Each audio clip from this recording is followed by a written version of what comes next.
तो साइंटिस्ट आगे इसका 6th क्वेश्चन है, देखिए 6th क्वेश्चन के अंदर क्या स्टेटमेंट गिवन है, a spherical soap bubble is expanding so that its radius is increasing at the rate of 0.02 centimetre per second. ठीक है, तो साइंटिस्ट क्या है कि एक जो साबुन का बबल है जिसकी जो रेडियस है वो 0.02 सेंटीमीटर पर सेकेंड के रेट से इंक्रीज हो रही है।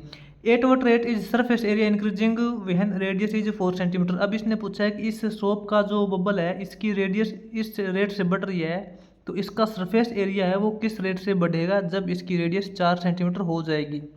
ठीक है, बिल्कुल इजी है साइंटिस्ट। जैसे मान लेते हैं अपने पास ये एक साबुन का बबल है। ठीक है,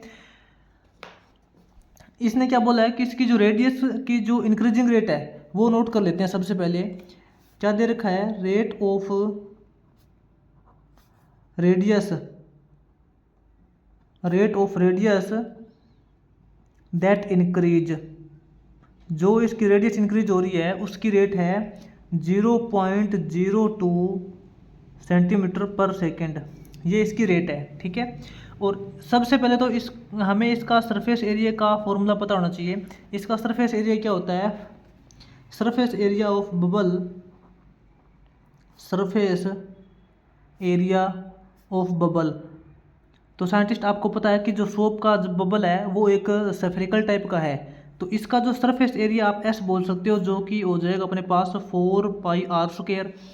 तो साइंटिस्ट इसकी रेडियस जब इंक्रीज हो रही है तो सीधी सी बात है इसका सरफेस एरिया भी इंक्रीज होगा, लेकिन हमें निकालना है कि किस रेट से चेंज हो रहा है, यानी कि पर सेकंड इसका जो एरिया है वो किस रेट से चेंज हो रहा है। तो यहाँ लिखेंगे रेट ऑफ चेंजिंग एस का मतलब सरफेस एरिया, वो रेट क्या हो जाएगी, वो अपना हो जाएगा derivative of surface area with respect to time.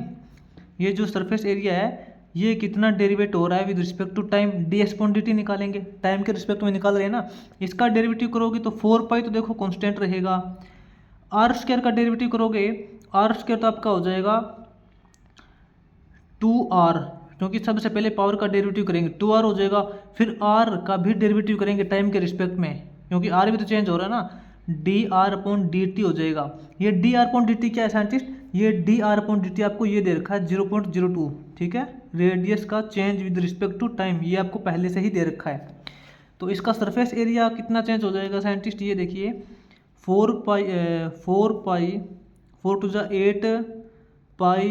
4 into dr/dt की वैल्यू लिख लेंगे 0.02।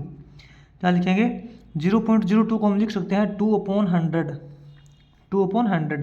तो ये आपके पास हो जाएगा 8 16 πr/100। यहाँ अब r रेडियस की भी वैल्यू हमें पुट करनी पड़ेगी।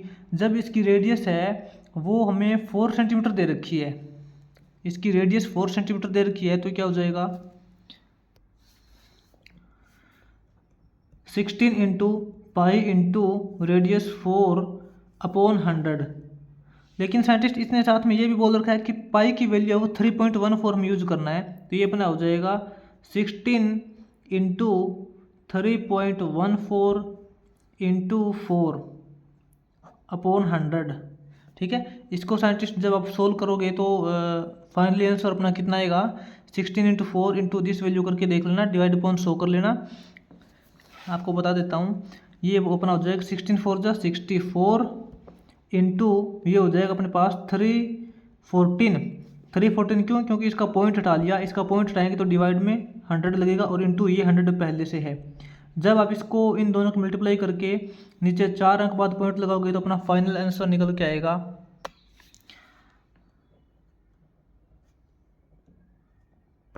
ये हो जाएगा। ठीक है, सेंटीमीटर स्क्वायर पर सेकंड, यानी कि 1 सेकंड के अंदर इतना सेंटीमीटर स्क्वायर इसका एरिया है वो चेंज हो रहा है। ठीक है ना, ये अपना 6th क्वेश्चन हो जाएगा। इसके बाद में देखते हैं साइंटिस्ट आगे इसका जो 7th क्वेश्चन है उसकी स्टेटमेंट नोट करते हैं, क्या दे रखा है।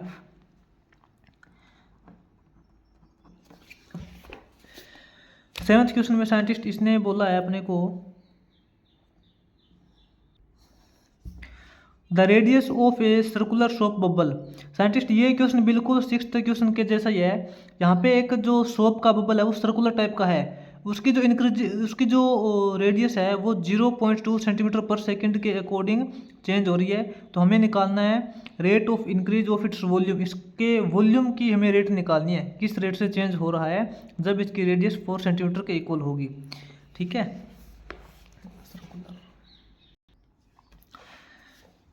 इसमें साइंटिस्ट मान लेते हैं कि अपने पास एक सर्कुलर टाइप का सोप का बबल है।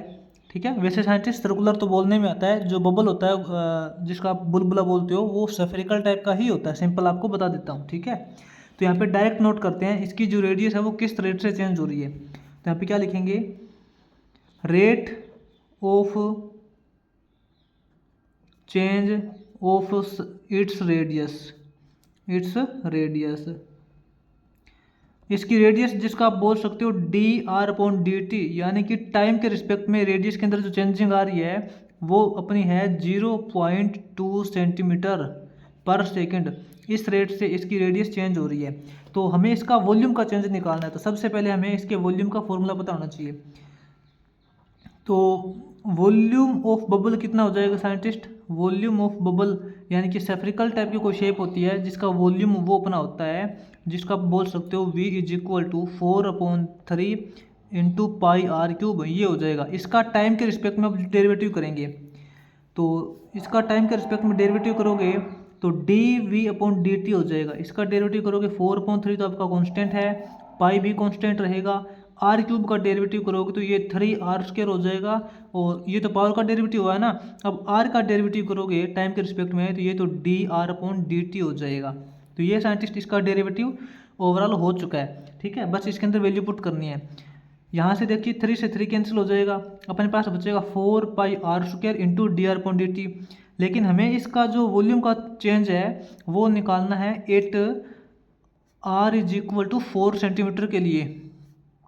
ठीक है, तो यहाँ पे वैल्यू पुट कर देते हैं, dV/dt = क्या हो जाएगा 4πr², 4πr की जगह 4 पुट करोगे 4 का स्क्वायर हो जाएगा, इंटू dr/dt की वैल्यू क्या है 0.2, 0.2 को हम लिख सकते हैं 2/10। ठीक है, तो ये कितना हो जाएगा साइंटिस्ट अपने पास देखिए, 4 का स्क्वायर करेंगे 16, 16 4 जा 64, 16 4 जा 64, 64 2 जा 128, 128/10 करोगे तो 12/8 इंटू पाई है। ठीक है, 12/8 इंटू पाई सेंटीमीटर क्यूब, ये इसका वॉल्यूम चेंज हो रहा है पर सेकंड के अकॉर्डिंग। ठीक है, तो इसका हो जाएगा अपने पास वॉल्यूम का जो चेंजिंग रेट है 8 रेडियस = 4 सेंटीमीटर, वो अपना हो जाएगा 12.8 पाई सेंटीमीटर क्यूब पर सेकंड।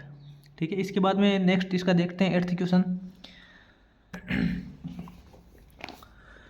तो 8th क्वेश्चन की स्टेटमेंट के अकॉर्डिंग साइंटिस्ट देखिए इसने बोला है the radius of a circle is increasing at the rate of 0.7 centimetre पर सेकंड, यानी कि कोई सर्कल दे रखा है जिसकी रेडियस है वो 0.7 सेंटीमीटर पर सेकंड की रेट से चेंज हो रही है। ठीक है, यानी कि इंक्रीज हो रही है। तो हमें निकालना है कि इसका जो सर्कमफ्रेंस है वो किस रेट से चेंज होगा। बिल्कुल सिंपल है, मान लेते हैं कि साइंटिस्ट ये आपके पास एक सर्कल दे रखा है। अब इस सर्कल की जो रेडियस की चेंजिंग रेट दे रखी है, हम यहाँ पे डायरेक्ट नोट करते हैं rate of change of radius. इसकी रेडियस की जो चेंज है जिसको हम लिखेंगे dr/dt, टाइम के रिस्पेक्ट में रेडियस की जो चेंजिंग है वो इक्वल टू दे रखी है 0.7 सेंटीमीटर पर सेकंड, यानी कि 1 सेकंड के अंदर 0.7 सेंटीमीटर इसकी जो रेडियस है वो हर बार इंक्रीज हो रही है। तो हमें इसका सर्कमफ्रेंस का रेट निकालना है चेंजिंग। तो यहाँ सबसे पहले तो सर्कमफ्रेंस का फॉर्मूला लिखेंगे। सर्कमफ्रेंस ऑफ सर्कल क्या होता है, सर्कमफ्रेंस ऑफ सर्कल, सर्कल का जो सर्कमफ्रेंस वो होता है 2πr। अब इसका हमें चेंजिंग रेट निकालना है, तो अकॉर्डिंग टू इक्वेशन लिखेंगे, अकॉर्डिंग टू गिवन क्वेश्चन के अकॉर्डिंग साइंटिस्ट हमें निकालना है डेरिवेटिव, यानी कि चेंज ऑफ सर्कमफ्रेंस। सर्कमफ्रेंस क्या है 2πr, हमें इसका डेरिवेटिव निकालना है विद रिस्पेक्ट टू टाइम। बिल्कुल इजी है, तो साइंटिस्ट इसका डेरिवेटिव निकालोगे 2π तो देखिए कांस्टेंट है। ठीक है, r का डेरिवेटिव निकालोगे टाइम के रिस्पेक्ट में, ये तो dr/dt हो जाएगा 2π D R upon D T क्या है, 0.7 दे रखा है, 0.7। तो इसका जो सर्कमफ्रेंस है साइंटिस्ट वो किस रेट से चेंज हो रहा है, 0.7 इंटू 2 करोगे तो 1.4 पाई, 1.4 पाई हो जाएगा, ठीक है, सेंटीमीटर पर सेकंड। यानी कि इसका जो सर्कमफ्रेंस है वो 1 सेकंड के अंदर 1.4 इंटू 5 सेंटीमीटर चेंज हो रहा है, ठीक है। इसके बाद में साइंटिस्ट आगे जो 9th क्वेश्चन है वो भी इसी के अंदर करते हैं, बिल्कुल इजी क्वेश्चन है, बस थोड़ा सा आपको कॉन्सेप्ट को समझने की क्लियर है कि कौन सी चीज़ के रिस्पेक्ट में कौन सी चीज़ इंक्रीज हो रही है, ठीक है।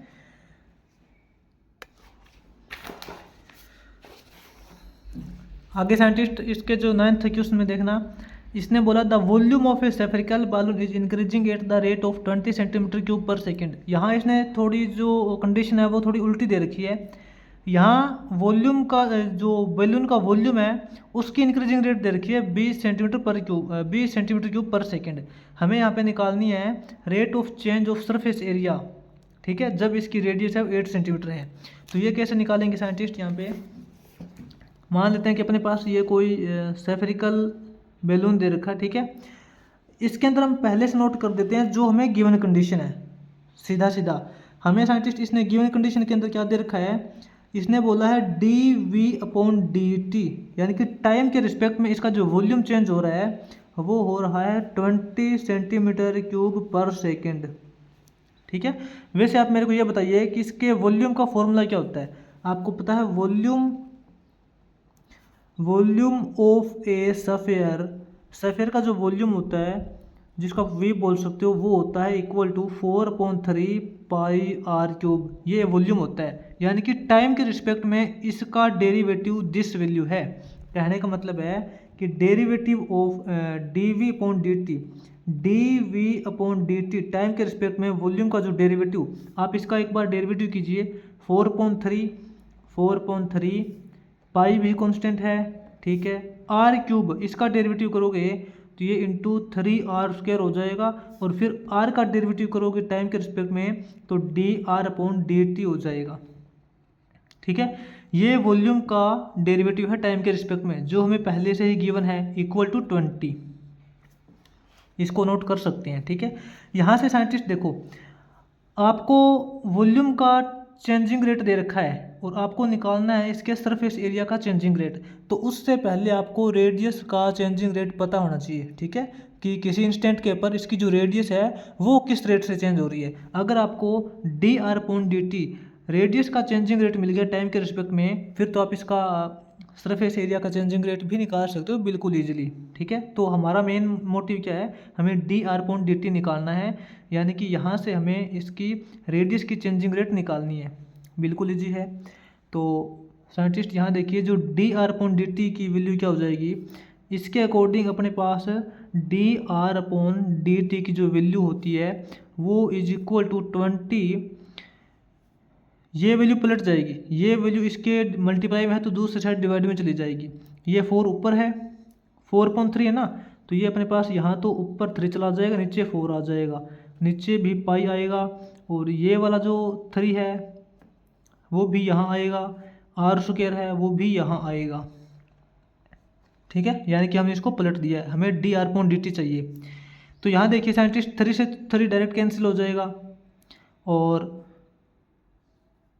4 से 20 कैंसिल हो जाएगा 5 पे, अपने पास क्या बचेगा ऊपर 5 अपॉन नीचे क्या बचेगा पाई r², ये बचेगा 5/पाई r²।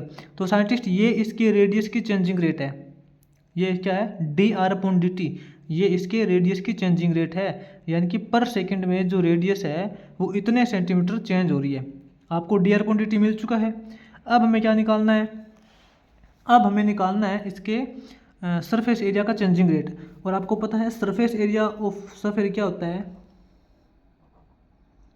Surface area of sphere का जो सरफेस एरिया है जिसको आप S बोल सकते हो वो होता है 4πr²। अब इसका चेंजिंग रेट निकालना है विद रिस्पेक्ट टू टाइम, यानी कि ds/dt टाइम के रिस्पेक्ट में इसका जो डेरिवेटिव है वो क्या हो जाएगा, 4π तो देखिए कांस्टेंट है, 4π तो कांस्टेंट है, r² का करोगे तो ये तो 2r हो जाएगा, इंटू फिर r का करोगे है ना, क्योंकि सबसे पहले पावर का कर दिया। अब आर का डेरिवेटिव करोगे यानी कि टाइम के रिस्पेक्ट में रेडियस का चेंज वो dr/dt हो जाएगा। तो ये इसका चेंजिंग रेट आ चुका है। तो 4 pi into 2r into dr/dt क्या है, रेडियस का चेंजिंग रेट क्या है विद रिस्पेक्ट टू टाइम, ये हमने अभी निकाला था 5/πr²। तो इंटू में क्या करेंगे 5/πr², πr²। तो यहाँ से देखिए साइंटिस्ट, पाई से पाई कैंसिल हो चुका है, ठीक है, और यहाँ पे r है तो यहाँ r² है, तो r² से एक r कैंसिल हो जाएगा। आपके पास क्या बचेगा 5 2 जा 10, 10 इंटू 4 करोगे 40 अपॉन नीचे क्या बचेगा अपने पास बचेगा ओनली r, क्या बचेगा ओनली r। तो ये अपना क्या है कि इसका चेंजिंग रेट आ गया टाइम के रिस्पेक्ट में सफ़ेयर का। लेकिन इसने बोला है 8r इज इक्वल टू, मान लेते हैं कि किसी टाइम पे इसकी जो रेडियस है वो 8 सेंटीमीटर हो जाती है, इसकी रेडियस किसी टाइम पे 8 सेंटीमीटर हो गई, तो इसका जो सरफेस एरिया है टाइम के रिस्पेक्ट में कैसे चेंज होगा, वो ds/dt is equal to 40/r आया है, 40/r आया है। r अगर अपना 8 हो गया तो इसका जो टाइम के रिस्पेक्ट में चेंज होगा एरिया के अंदर वो कितना हो जाएगा 5 सेंटीमीटर स्क्वायर पर सेकेंड, यानी कि 1 सेकेंड के अंदर इसका जो एरिया है वो 5 सेंटीमीटर स्क्वायर इंक्रीज होगा। बिल्कुल इजी है। तो इसी तरीके से साइंटिस्ट अपना ये जो है वो 9th क्वेश्चन कंप्लीट हो जाएगा।